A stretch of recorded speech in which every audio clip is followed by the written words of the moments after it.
Welcome to another Sonatafy Fireside Chat. I'm Steve Taplin, CEO of Sonatafy, here with Chris Horvat, our CTO. And today we're going to ask a tough question. Why do so many teams install AI tools and still fall short? It's because they treat AI like magic. Flip a switch, productivity goes up, right?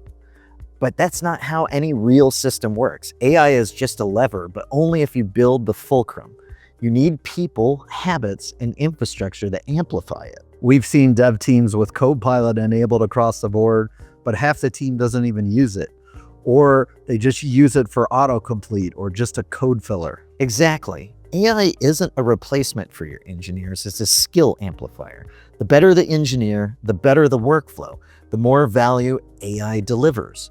But if you just drop it with no process, no education, and no standards, you don't get leverage, you get noise. So Chris, what's the real ROI here? It's not about writing code faster, it's about reducing mental load, surfacing alternatives, and accelerating problem solving. Copilot helps with boilerplate and refactor loops. Cursor can assist in debugging and documentation, but you have to teach devs how to use the tools deliberately. Which is why just installing AI doesn't move the needle. You have to re-architect the way your team writes and reviews code. Exactly. That means revisiting onboarding, pair programming, and even how you measure productivity. You don't track just lines of code.